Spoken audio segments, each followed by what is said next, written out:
This is a Dynamite Network podcast.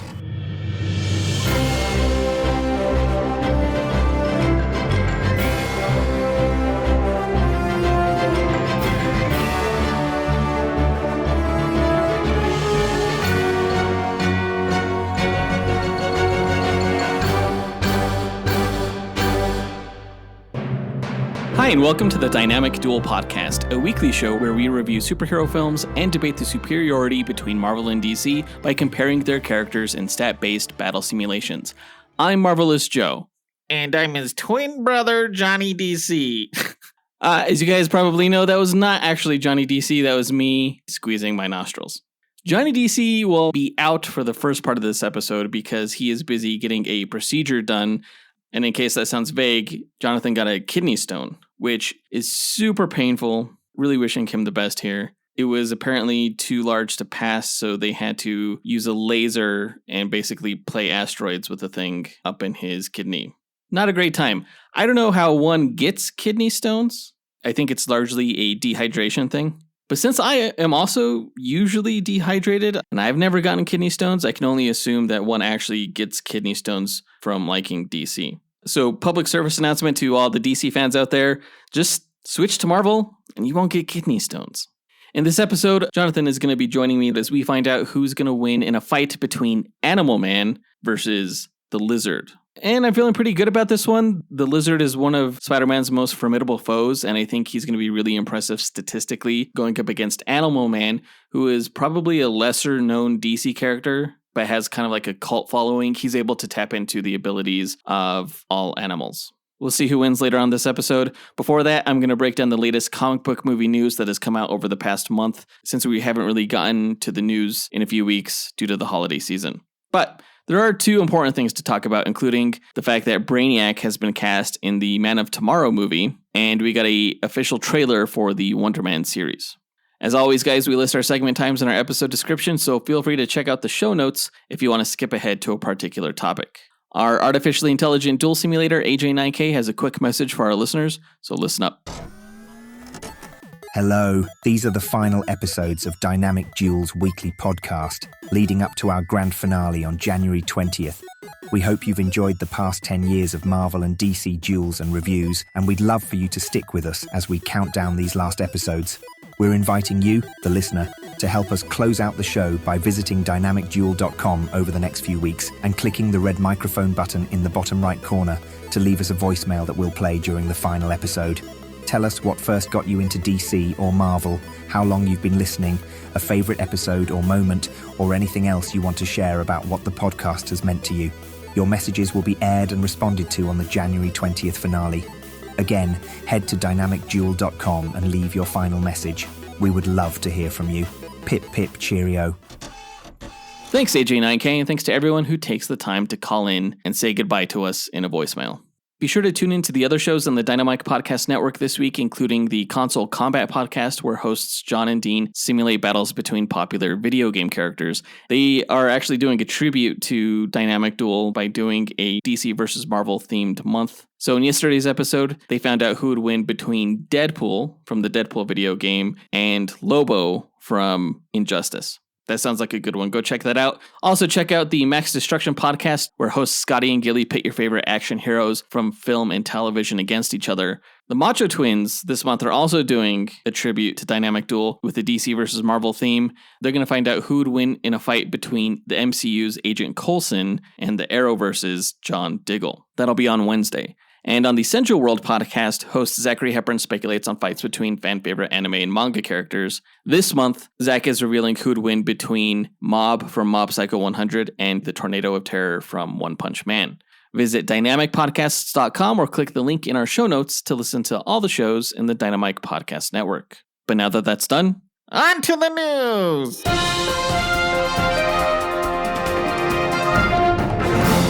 All right, in the first bit of news, we learned a few weeks ago that Brainiac has been cast in the Superman sequel, which is titled Man of Tomorrow. The person playing Brainiac, chosen by James Gunn for the film, will be, let me check my notes here, Lars Eidinger, which, of course, everybody knows who that guy is. He was in Clouds of Sils Maria, obviously. and a movie called Persian Lessons.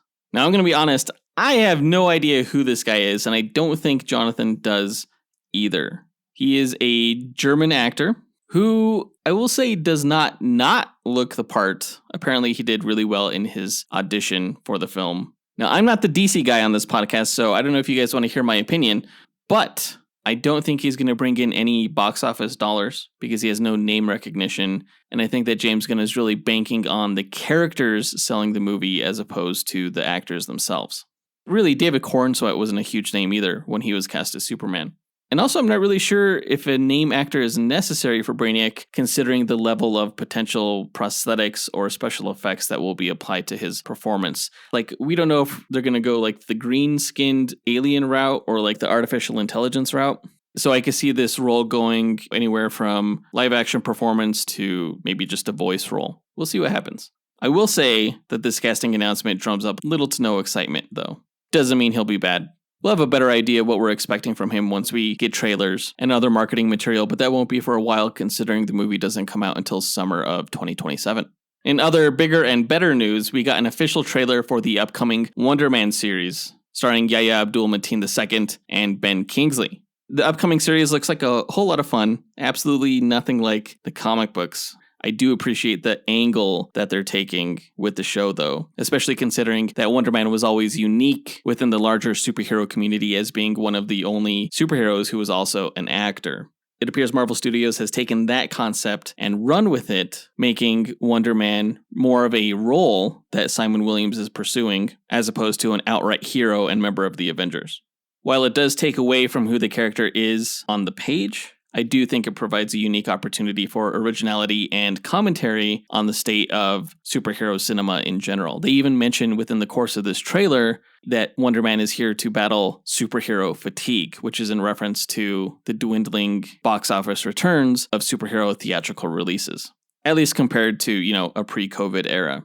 Simon Williams wants to play the Wonder Man character in a movie that will be a reboot of a Flash Gordon-esque series that aired within the MCU. The twist being that Simon Williams himself has superpowers. Now, I don't know how they're going to treat the origin of Simon Williams, because in the comic books, of course, Wonder Man was a rival to Tony Stark, who was recruited by Baron Zemo into the Masters of Evil team, who were the enemies of the Avengers, and Simon was bombarded with ionic energy, making him super durable, super strong. You can learn more about Wonder Man in our Duel episode where we pit him against Captain Atom. That was a fun one. But this trailer doesn't give any sort of indication that Yahya Abdul-Mateen II's character is in fact a rival to Tony Stark. So I'm guessing he gets his ionic superpower some other way.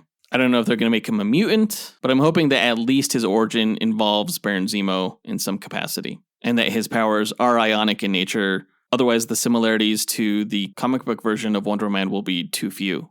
Regardless of how they figure that out, what I'm really looking forward to in the show are really the performances of Yahya Abdul-Mateen II. I've been a big fan of his. Of course, he was in the Aquaman movies. He was in the Watchmen HBO television series. I'm also a big fan of Ben Kingsley's Trevor Slattery. Even though I still despise what they did with the character in Iron Man 3, I like how they kind of developed him over the course of Shang-Chi and now this show. I'll definitely be checking it out when the show premieres on January 27th, just a few weeks from now.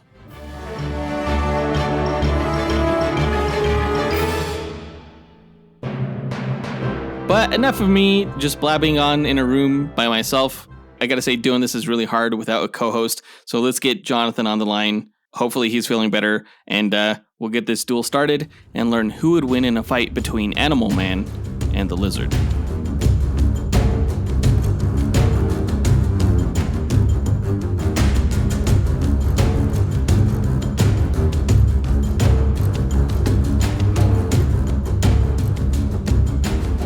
All right, Jonathan, welcome to the show. Glad you could join us. How are you feeling?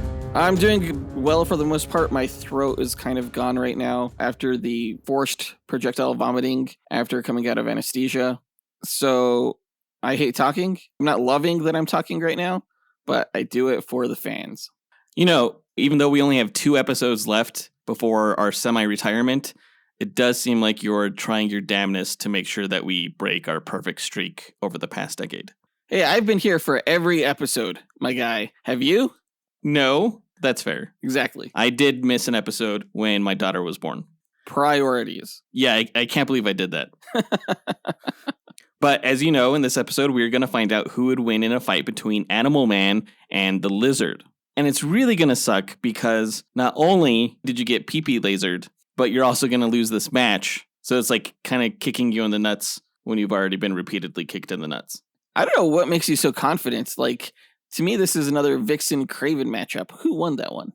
Craven. Oh, shit. But it was a coin toss. He only won 502 out of 1,000 matches. Oh, wow. Well, here's where I'm coming from. I don't think there's anything the Lizard can do that Animal Man can't. So I think you're the one who is, in fact, going to have their pee-pee kicked in. Well, that's just not true. There are things that Lizard can do that Animal Man can't, or at least I don't think he can. And I'll tell you what those things are as we get into our backgrounds. Also, the Lizard has been in a movie, 2 movies, whereas Animal Man has not. So Lizard's just better in general. I think Animal Man was in Teen Titans Go to the Movies. Cool. First, to explain the methodology behind our duels, let's go to our sentient duel simulator, Alfred Jarvis 9000. AJ9K, tell our listeners how you go about determining a winner in our duel matchups. Yes, of course, sir. The way I determine a winner between the contestants is by running 1,000 Monte Carlo simulations using the character's statistics. A Monte Carlo simulation is a probabilistic model used to determine outcomes through random sampling. In this case, I randomize the statistics along a normal distribution as a way to simulate the many variables that can occur during battle. The stat parameters are based on the official Marvel power grid from which the DC character's statistics are extrapolated. Additional stat categories are included such as range, damage potential, versatility and perception in order to create a more detailed and accurate simulation. The results of the 1,000 simulations provide a percentage of wins for each character. The contestant with the higher percentage is declared the victor as they have a higher probability to win any given battle. In an equitable pairing, neither character should win 100% of the matches. The comic book stories have shown that there's even a way for Batman to defeat Superman, so the confidence rate of my method falls in line with the precedents that have been established in the source material. My mathematical simulations are without subjectivity or bias. Feats are not the sole consideration, nor are fan votes tabulated for determination of the winner. Thanks, AJ9K. Before we run the simulations, though, we like to break down each character's histories and abilities before improvising a scenario on how we imagined one of the 1,000 simulations would play out beat for beat. And it is my turn to go first with the Marvel character backstory, so let me tell you all about the Lizard. Kurt Connors was born in Coral Gables, Florida, and showed an early aptitude for science that led him into higher education focused on biology and biochemistry. While attending college, he met fellow student Martha, and the two eventually married and had a son, Billy. Connors pursued a career that blended medical science with public service, ultimately joining the U.S. Army, where he worked as a field surgeon treating wounded soldiers in combat conditions. During his military service, an explosion severely injured his right arm, and the damage was so extensive that the limb had to be amputated. The loss of his arm ended Connors' surgical career as he had envisioned it and became the defining catalyst of his scientific life. After returning to civilian work, Connors redirected his research toward regenerative biology, focusing specifically on reptiles, whose ability to regrow lost limbs far exceeded anything possible in human medicine. He became convinced that the mechanisms behind reptilian regeneration could be adapted for human use, and that the problem was one of molecular activation rather than biological impossibility. Working from a laboratory in Florida, Connors developed an experimental serum derived from reptilian DNA. Initial animal testing appeared successful, demonstrating accelerated tissue regeneration. Believing he had solved his core problem and driven by personal desperation, Connors chose to test the serum on himself. The experiment succeeded in restoring his missing arm, but it also produced catastrophic side effects. Connors' body underwent a massive transformation, reshaping him into a large reptilian humanoid with enhanced strength, speed, durability, and regenerative capacity. More critically, the transformation altered his mental state, suppressing his human reasoning in favor of aggressive, instinct-driven behavior. The transformed Connors adopted the identity of the Lizard, a creature that viewed human weakness as a flaw and increasingly saw forced evolution as a solution. The Lizard's activities in the Florida Everglades drew public attention, including reports of attacks and sightings that reached New York. Spider-Man traveled to Florida to investigate and eventually confronted the creature. During their encounter, Spider-Man discovered that the lizard was Curt Connors and, using Connors' own research notes, developed an antidote that forced the lizard back into human form. You can learn more about Spider-Man in his duel against Blue Beetle. Although Connors regained his mind and body, the cure was temporary. Continued exposure to the biochemical effects of the serum and the instability of the transformation meant the lizard resurfaced repeatedly. Connors attempted to refine his work to eliminate the side effects, but each attempt risked another loss of control. Over time, the lizard emerged not merely as a physical transformation, but as a recurring condition tied to Connors' physiology, stress levels, and experimental exposure.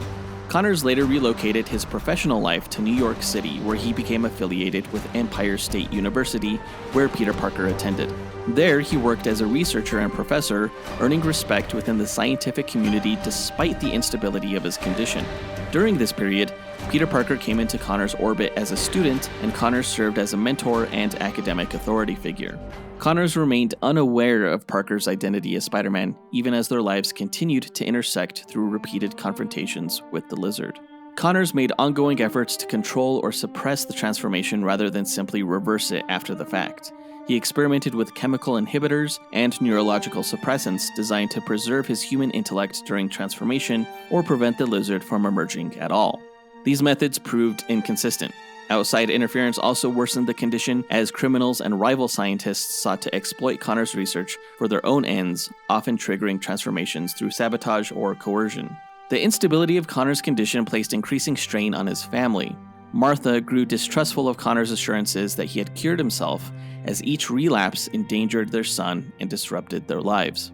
Eventually, she took Billy and separated from Connors. Martha later died from cancer, leaving Connors alone and deepening the emotional consequences of his failures as both a scientist and a father. Connors' research was later duplicated and misused by other scientists. Dr. Vincent Stegron adapted Connors' work to induce dinosaur-like mutations in himself, while another offshoot of Connors' experiments resulted in the creation of the iguana, a mutated being who carried aspects of the lizard's physiology and behavioral traits.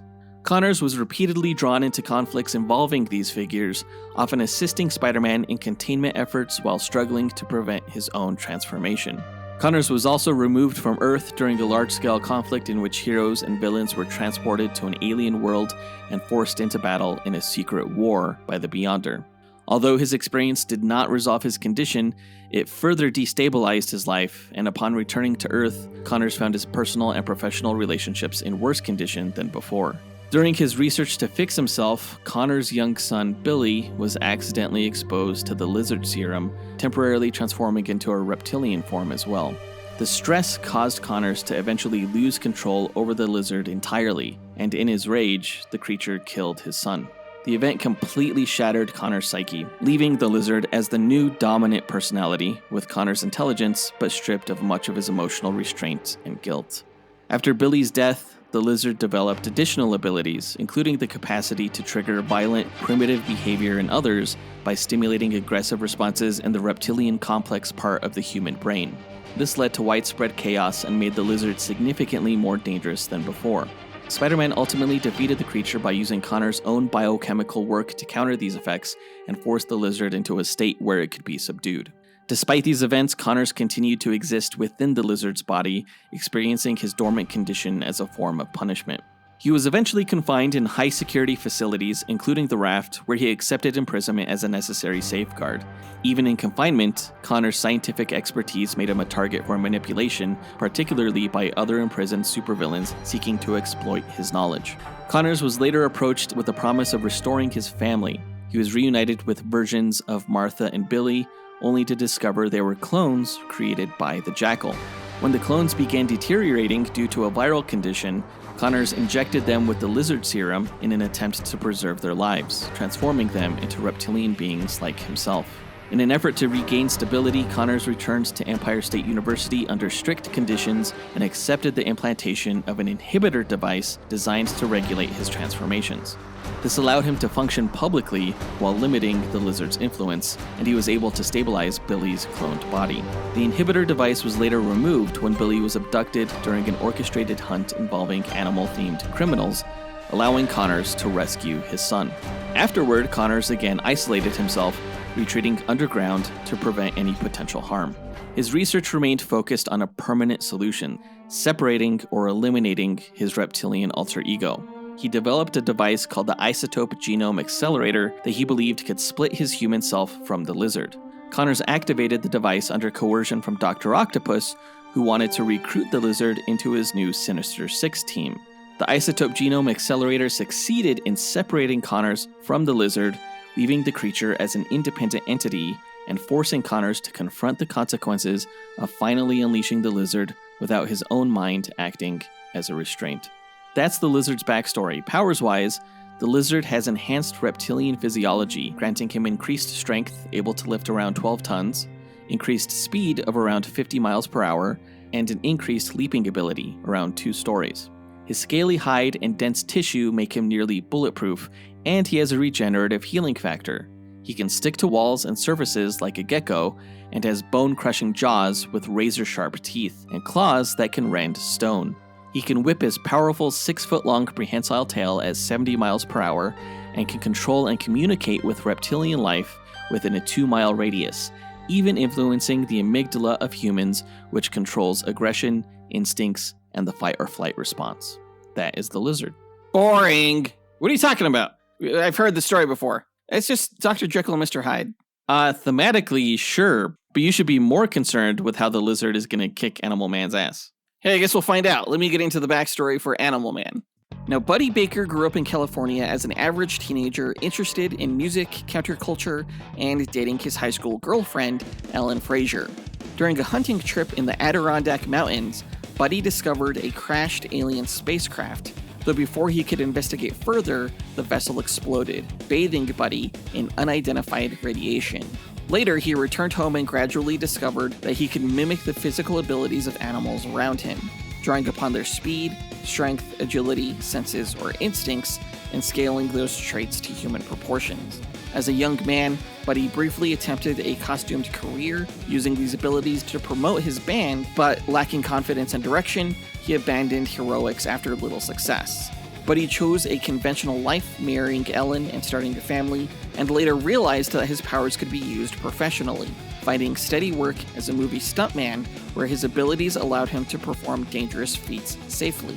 For years, he kept his powers compartmentalized, using them for work while suppressing any larger, heroic ambitions. Eventually, Buddy recognized that ignoring his abilities left him feeling incomplete. With Ellen's cautious support, he returned to superheroics under the name Animal Man, determined to balance family life with a growing sense that his powers carried deeper responsibility.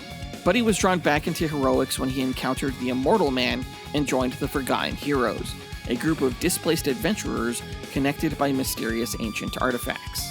He participated in global and off-world missions, including a journey into space during the reality-altering Crisis on Infinite Earths event that reshaped history itself.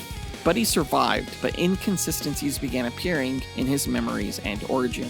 Returning to Earth, Buddy resumed activity as Animal Man, and increasingly focused on animal welfare and environmental causes. He investigated illegal animal testing, clashed with exploitive corporations, and aided other animal-themed superheroes such as Bwana Beast and Vixen. Witnessing institutional cruelty led Buddy to adopt vegetarianism and to become an outspoken activist. Eventually, Buddy joined Justice League Europe. While serving with the team, he gained media attention and public support, though he resigned abruptly after a laboratory fire started by an activist animal rights group he was associated with injured innocent firefighters. Following this, Buddy's powers became erratic. Animals died when he used his abilities, and he experienced lapses in control. Buddy eventually became aware of 2 yellow-skinned observers monitoring his actions, beings that eventually identified themselves as members of an alien race known as the Tailors. They revealed that Buddy had not survived the spacecraft explosion he encountered as a teenager, and that his body had been reconstructed by the Tailors using access to the planet's morphogenic field, which was fused into his rebuilt biological template. His history had been adjusted to stabilize him across shifts in reality, leaving him aware of changes caused by universal restructuring such as crisis events. As Buddy absorbed this revelation, reality destabilized further.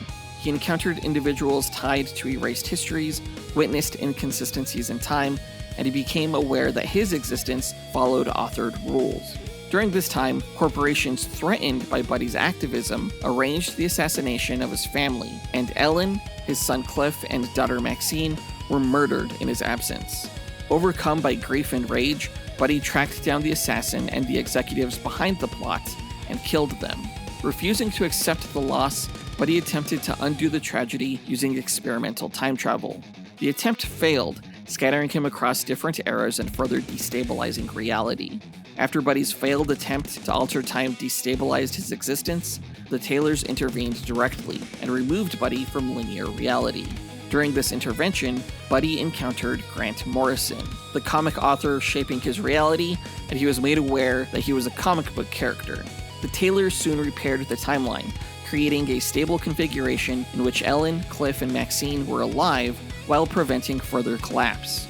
Once the correction was complete, Buddy was returned home at the moment after his family's restoration. Though the specifics of the encounter faded from conscious memory, Buddy retained the emotional weight of their deaths and his actions afterward, permanently altering his outlook and ending his pursuit of power or fame. In the years that followed, Buddy lived between family life and limited heroics, though his powers continued to behave unpredictably. During one uncontrolled surge, he unintentionally caused the death of every animal at the San Diego Zoo. In the public backlash that followed, Ellen took the children to Vermont to escape scrutiny, while Buddy descended into isolation and despair. Buddy followed his family east, encountering shamans who identified him as one of several animal masters, guardians connected to animal life itself. They revealed that his daughter Maxine shared his connection and possessed greater potential. Legally declared dead and increasingly withdrawn from public heroics, Buddy continued acting only when necessary, focusing on animal protection and environmental intervention rather than traditional superhero activity. During the Blackest Night event, in which the dead across the universe were reanimated as Black Lantern zombies, Buddy was killed and became a Black Lantern. His connection to animal extinction amplified the Black Ring's influence over him, causing him to attack both allies and his own family while driven by visions of predation, decay, and death. Buddy was later freed from his condition when the entity, representing the white light of life and creation, intervened, severing his bond to death and restoring him. In the aftermath, Buddy briefly served as a White Lantern. Following the Flashpoint event's reset of DC's continuity, Buddy's powers were no longer the result of alien intervention, but of his connection to the Red, the elemental force governing all animal life. The Parliament of Limbs, ancient totems representing the collective will of animal existence, recognized Buddy as a temporary avatar. Buddy lived publicly as an actor and environmental advocate while raising his family in San Diego.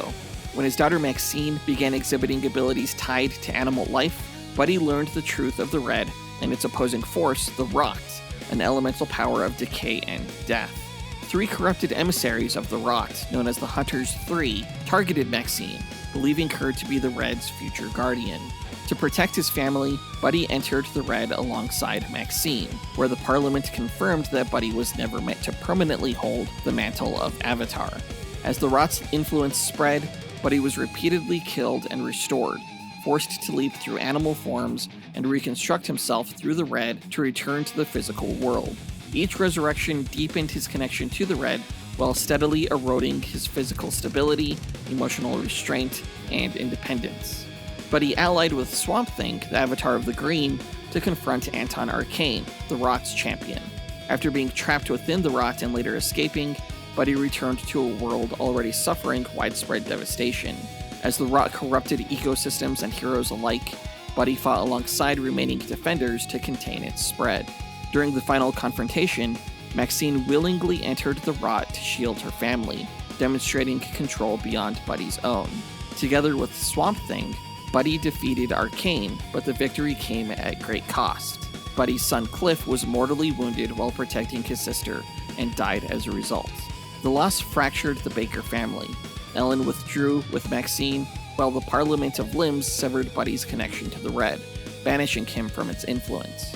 Stripped of his powers, Buddy continued investigating animal cruelty and illegal experimentation, relying on experience rather than ability. In time, fragments of Buddy's connection to the Red return.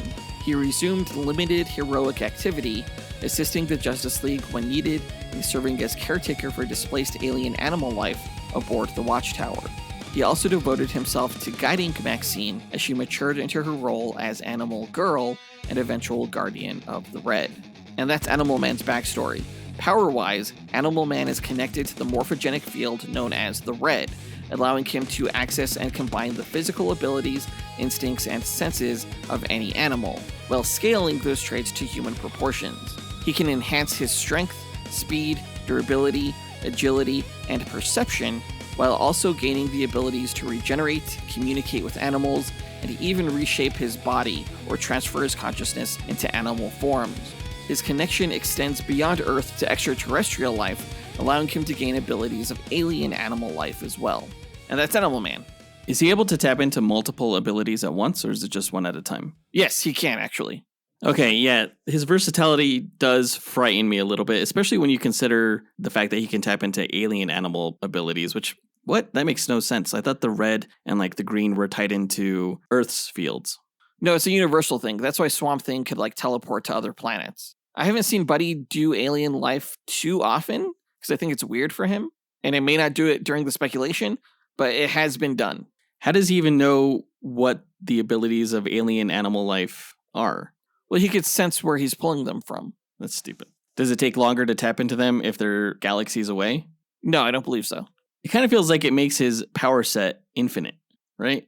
That's just stupid. Wow, you sound jealous. Like a jealous bitch. I'll be interested in seeing how that plays out during the speculation if it does at all. It shouldn't, is what I'll say.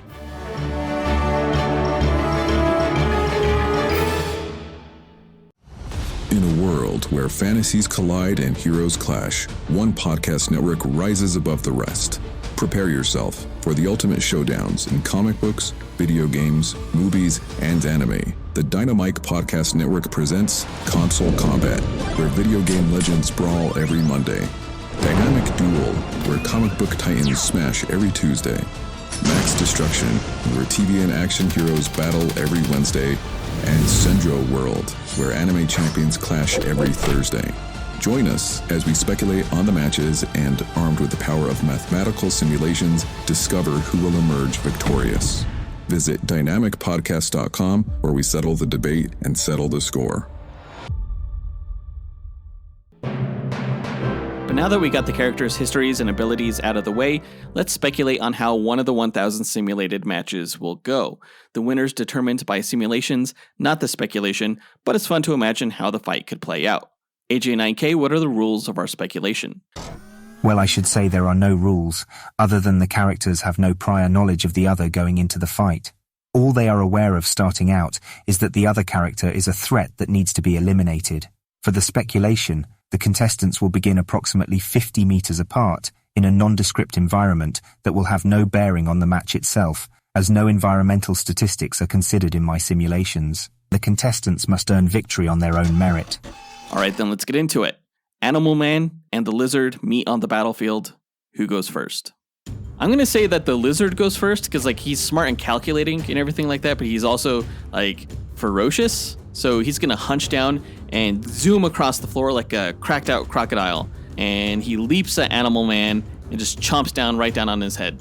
All right, but as the Lizard is coming for him, Animal Man is going to quickly burrow underground like a mole, and kicking up all that dust, it's going to be hard for the Lizard to see. So as he's looking around for Animal Man, that's when Animal Man is just going to come up from the ground like a trapdoor spider, pull Lizard down with him, and then bite him with this paralyzing venom.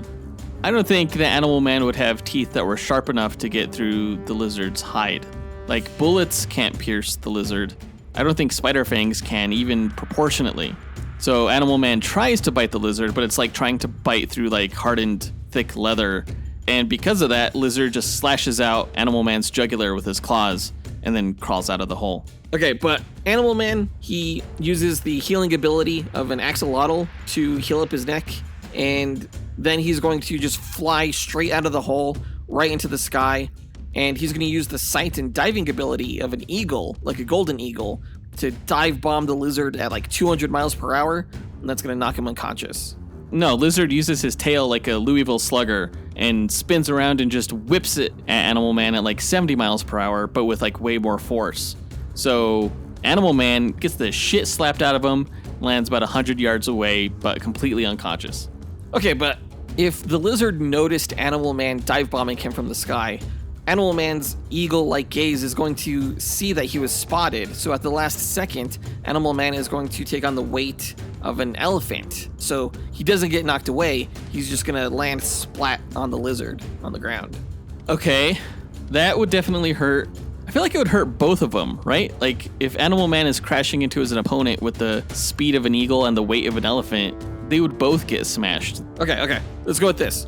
Animal Man was traveling with the speed of an eagle with the weight of an elephant, but the durability of a cockroach, which could basically fall from like space and be fine. So he gets to crawl out of the small crater he probably just created back onto his feet. No problem.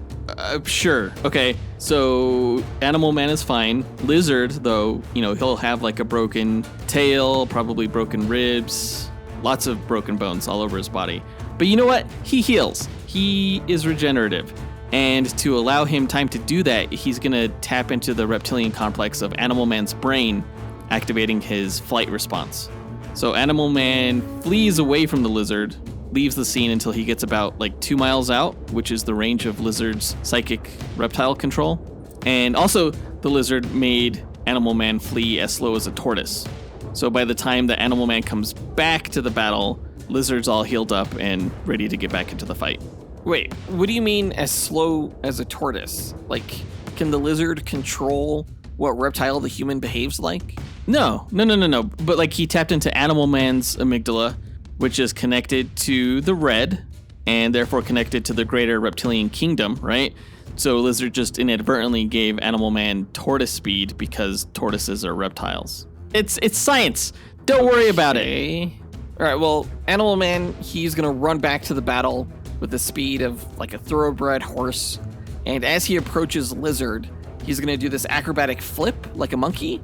And he's going to spit in his face midair with squid ink. That's going to blind Lizard.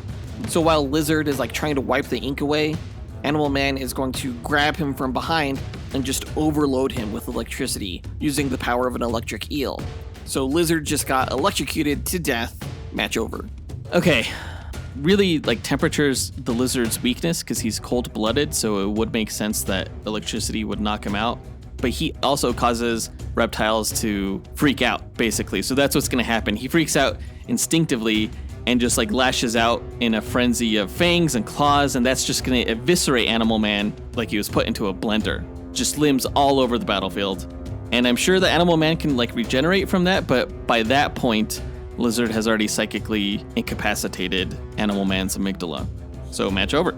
No, because Animal Man, with him being aware of the meta-reality of this podcast speculation, he's just going to step out of the environment and compress the audio waves that make up the lizard's existence until it's silent. So Lizard's actually gone. What are you talking about? Is he like all powerful? What's happening here? Shh. Silence. That would make him as strong as like a godlike character if he could just like control reality like that. Hey, he's done it in the comics before. He compressed Ultraman into a comic panel. And this is because he can tap into the reality-altering powers of alien animals or something? Well, yeah, for a time he was outside of reality and has remained aware of his nature. That's stupid. You know what? I'm glad we waited this long for Animal Man because he's a much worse character than I ever thought he was. We'll go ahead and leave the speculation there. Either Lizard eviscerates Animal Man and then prevents him from regenerating, or Animal Man pulls some stupid bullshit about the fourth wall. Let's go ahead and input the character stats, run the simulations, and come back with a winner. AJ9K, hit it. Inputting data, running calculations, processing results, simulations complete. All right. This matchup was kind of comparable to the Vixen versus Kraven the Hunter duel matchup. The biggest difference between Lizard and Kraven the Hunter, I think statistically, was fighting skill. Kraven the Hunter is very adept at hand-to-hand combat, whereas the Lizard operates primarily on instinct. Yeah, Lizard was kind of a one-trick pony as well. Kraven had a higher versatility. But not as high as versatility as Animal Man does. Yeah, there's a ton of stuff that the animal kingdom can do. Everything from like shooting out boiling water at their opponents to camouflaging to stunning with electricity. It's a lot, and he could do all of it. There were a lot of things that these two guys were comparable on, including durability. Actually, that's it. Lizard was much more intelligent than Animal Man. Yeah, that by far was the biggest discrepancy. Everywhere else, they were pretty much tit for tat. So all things considered, Jonathan, who's taking this match? Well, since I did not run a poll yesterday because I was in the hospital, I have no idea who our listeners would have voted for, but I'd like to think that they would have voted for Animal Man because they're smart, you know? They're not I don't think a lot of stupid. people know who Animal Man is. I think a lot of people would have instant name and visual recognition with the Lizard and therefore vote for him. Yeah, but I feel like most people who are aware of the Lizard are so because of the awful Spider-Man movie, and it would just leave a bad taste in their mouth. They wouldn't vote for him. You might be right. I do feel like the Spider-Man movies undersold the Lizard. But let's go ahead and see who won. AJ9K, the results, please. Here you are, sir. All right, the winner in the duel matchup between Animal Man and the Lizard is Animal Man. Because he sucks. Because he sucks. That's why he won. And it wasn't that close. Out of 1,000 simulated matches, Animal Man beat the Lizard 68.6% of the time, whereas the Lizard only won 31.4% of his matches. Not a strong showing. For as impressive as the Lizard is statistically, he just, I guess, cannot compete with all the powers of the animal kingdom and also that bullshit alien power animal thing, whatever. Yeah, Animal Man is a pretty unique character. What about Vixen?